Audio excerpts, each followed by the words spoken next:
नमस्कार विद्यार्थी मित्रांनो राज्यसेवा मुख्य परीक्षा 2025 ची तयारी इतिहास ऑप्शनल सब्जेक्ट घेऊन जे विद्यार्थी या ठिकाणी करत आहे अशा विद्यार्थी मित्रांसाठी आपण एक महत्त्वाचं सेशन इथे या ठिकाणी करत आहोत ज्यामध्ये आपण आर्य संस्कृती या नव्या टॉपिकला घेऊन यूपीएससीने या टॉपिकशी संबंधित काय प्रश्न विचारलेले आहेत ते प्रश्न आपण पाहणार आहोत आणि त्या प्रश्नाचं उत्तर कशा पद्धतीने लिहिलं पाहिजे याचा सराव देखील आपण इथे या ठिकाणी करणार आहोत।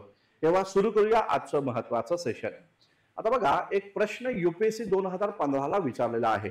आता हा प्रश्न जो आहे हा प्रश्न आहे 15 मार्कांचा आणि जो तुम्हाला एकूण 150 शब्दांमध्ये या ठिकाणी लिहायचा आहे। ठीक आहे, 150 शब्दांमध्ये लिहायचा आहे, 15 मार्कांचा प्रश्न या ठिकाणी आहे। यूपीएससी 2015 चा प्रश्न इथं आपल्याला दिसून येतो।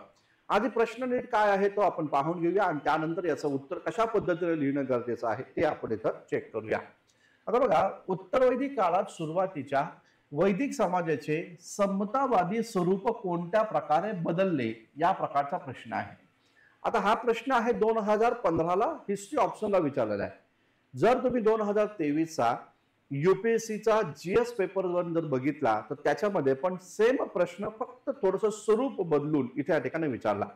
प्रश्न काय विचारला होता जीएस वन ला असा प्रश्न होता की वैदिक कालखंडातून उत्तर वैदिक कालखंडामध्ये कोणते सामाजिक आणि आर्थिक बदल या ठिकाणी झाले, कोणते सामाजिक आणि आर्थिक बदल उत्तर वैदिक कालखंडामध्ये दिसून येतात असा प्रकारचा प्रश्न हा इथे विचारला होता। बघा इतिहास हा विषय जो आहे हा ऑप्शनल साठी खूप स्कोरिंग सब्जेक्ट मानला जातो आणि मुख्यतः हा खूप सोपा सब्जेक्ट मानला जातो। सोपा असण्यामागचं कारण काय की हा जो एक स्टॅटिक पोर्शन आहे, जो सिलेबस जो स्टॅटिक दिलेला आहे त्याच्यामध्ये काही बदल होत नाही, तो जर का एकदा व्यवस्थितरित्या या ठिकाणी तुम्ही केला तर पाठांतर करून तुम्ही त्या प्रश्नाचं उत्तर सहजरित्या या ठिकाणी देऊ शकता। अगदी 3 ते 3.5 महिन्यामध्ये हिस्ट्री ऑप्शनल या ठिकाणी तुम्ही तयार करू शकता, हे लक्षात घ्या। आता पाहूया आपण या प्रश्नाचं उत्तर हे कशा पद्धतीने या ठिकाणी लिहायचं आहे। आता बघा सर्वात पहिल्यांदा तर तुम्हाला लक्षात असू द्या की इंट्रोडक्शन या ठिकाणी लिहायचं आहे आणि नेहमीप्रमाणे सूचना करतो की उत्तर लिहित असताना असं प्रस्तावना किंवा इंट्रोडक्शन असं या ठिकाणी लिहायचं नाहीये, थेट उत्तराला सुरुवात या ठिकाणी करायची आहे। आता इथं तर तुम्हाला हे थोडीशी माहिती या ठिकाणी असणं गरजेचं आहे। हिस्ट्री ऑप्शनल सब्जेक्ट निवडलाय तर बेसिक इन्फॉर्मेशन माहितीच असते। तर काय आहे तर आर्य संस्कृतीचा कालखंड तुम्हाला इथं मांडावं लागेल। मग यामध्ये तुम्ही म्हणू शकता की इसवी सन पूर्व 1500 BC पासून ते साधारणतः 1000 BC पर्यंतचा कालखंड याला वैदिक कालखंड म्हटलं जातं। तर 1000 BC पासून ते साधारणतः 600 BC पर्यंतचा कालखंड याला उत्तर वैदिक कालखंड म्हटलं जातं। वैदिक कालखंड हा समतावादी होता तर उत्तर वैदिक काळामध्ये यात बरेचसे बदल इथे या ठिकाणी झालेले दिसून येतात। इतकी सोप्या पद्धतीची इंट्रोडक्शन आपलं या ठिकाणी असलं पाहिजे। जितकं सोपं सहजरित्या तुम्ही या ठिकाणी लिहू शकता तितकं जास्त चांगलं आणि अपिलीय या ठिकाणी असतं, लक्षात घ्या। आता हे झालं तुमची प्रस्तावना।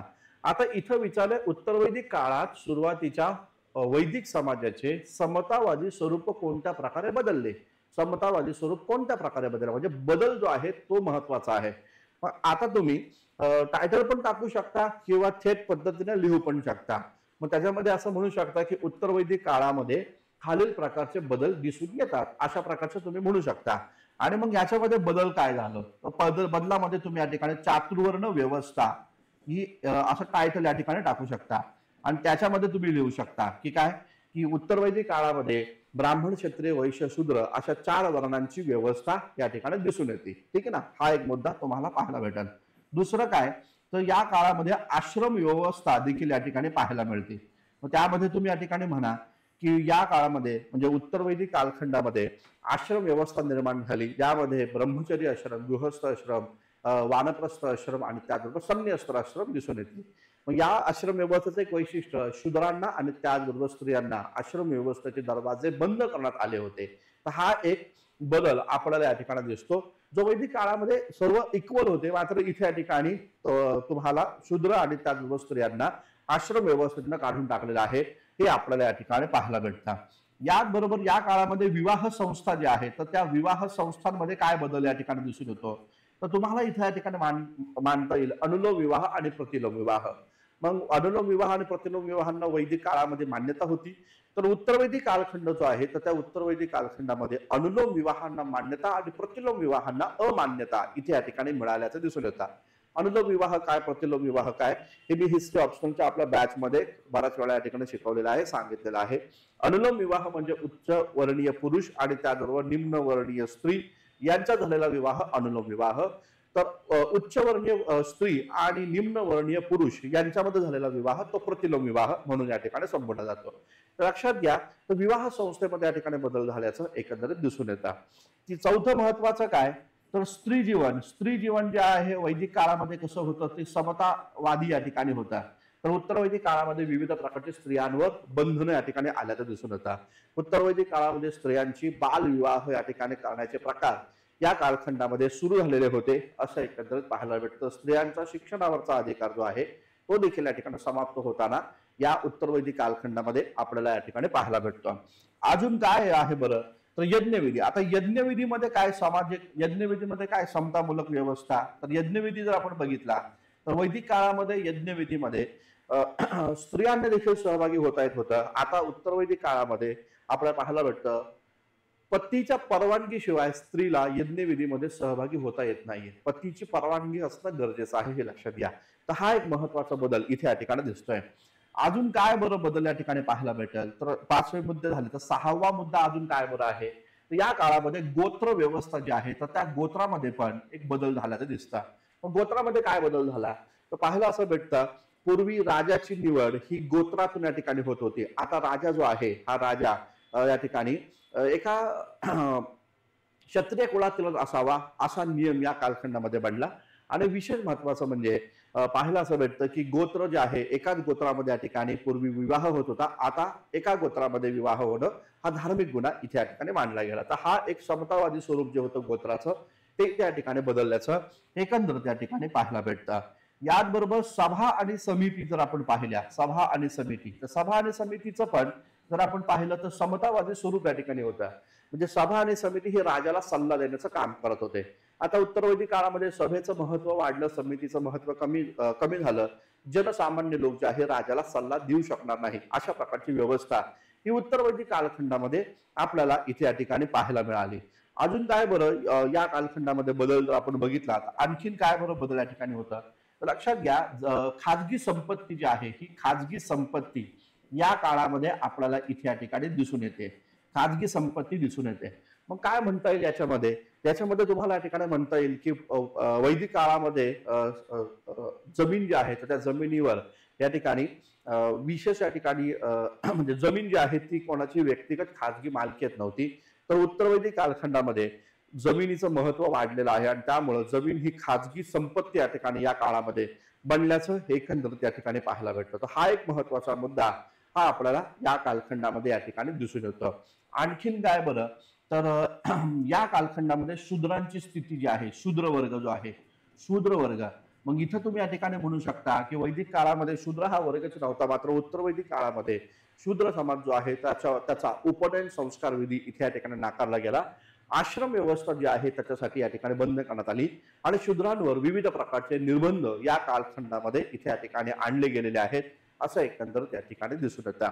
तर अशा प्रकारे 9 ते 10 मुद्दे मी तुम्हाला या ठिकाणी दिलेले आहेत. तर ते 9 ते 10 मुद्दे जे आहेत तर ते 9 ते 10 मुद्दे जे आहेत तर ते तुम्हाला इथे या ठिकाणी मांडायचे आहेत. त्याच्यामध्ये जे जे काही तुम्हाला योग्य वाटतं, तुम्ही जर 15 मुद्दे मांडायचं ठरवलं तर 15 पण मुद्दे याच्यामध्ये या ठिकाणी मांडू शकता. मात्र लक्षात घ्या वेळेची मर्यादा पण इम्पॉर्टंट आहे आणि हे 150 शब्द पण इम्पॉर्टंट आहे.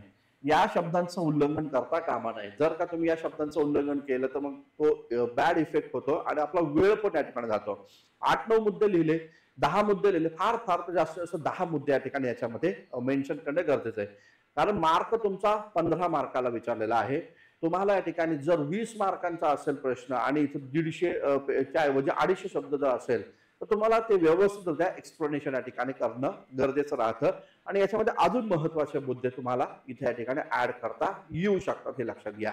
या पद्धतीचं आपल्याला मुद्दे जे आहेत ते इथे या ठिकाणी असे बदल या ठिकाणी झालेले ते तुम्हाला इथे या ठिकाणी लिहायचे आहेत. मग तुम्ही मनुस्मृतीमध्ये प्रशंसनीय आणि अप्रशंसनीय विवाह पद्धती पण या ठिकाणी पाहायला भेटतात. हा एक महत्वाचा बदल तुम्ही इथे या ठिकाणी मांडू शकता. याचबरोबर समतावादी स्वरूप जे आहे तर त्या समतावादी स्वरूपामध्ये तुम्हाला आणखीन काय बदल इथं मांडायचे असतील तर ते पण तुम्ही या ठिकाणी इथं मांडू शकता. तर अशा पद्धतीने हा प्रश्न या ठिकाणी लिहिणं गरजेचं आहे. ठीक आहे ना. तर खूप सोपा पेपर आहे बघा हिस्ट्री ऑप्शनल. त्यामुळे हिस्ट्री ऑप्शनलचे जे प्रश्न जर तुम्ही प्रिव्हियस इयर क्वेश्चन जर बघितले तर तुम्हाला लक्षात येईल की अरे हे प्रश्न तर आपण सहजरित्या या ठिकाणी सॉल्व्ह करू शकतो. याच्यामध्ये काही नवं अपडेट करण्याची गरज नाही. स्टॅटिक पोर्शन आहे. एक स्टँडर्ड पुस्तकं जर आपण बाळगली व्यवस्थित त्या ठिकाणी त्याच्या नोट्स या ठिकाणी जमा केल्या, त्या पाठ केल्या तर तुम्हाला सहजरित्या हे उत्तर या ठिकाणी लिहिता येऊ शकतात. ठीक आहे मित्रांनो. तर जे कोण विद्यार्थी मित्र या ठिकाणी हिस्ट्री ऑप्शनल या ठिकाणी निवडत असतील आणि त्या विद्यार्थी मित्रांना जर आपली हिस्ट्रीची बॅच या ठिकाणी जॉईन करायची असेल तर त्यांनी जरूर या ठिकाणी हिस्ट्री ऑप्शनलची बॅच या ठिकाणी जॉईन करा. 35% डिस्काउंट सध्या आपल्या या बॅचवर या ठिकाणी सुरू आहे. सर्वच बॅचवर 35% डिस्काउंट या ठिकाणी दिलेला आहे. 14 एप्रिल पर्यंत डॉक्टर बाबासाहेब आंबेडकर आणि महात्मा ज्योतिराव फुले यांची जयंती आहे.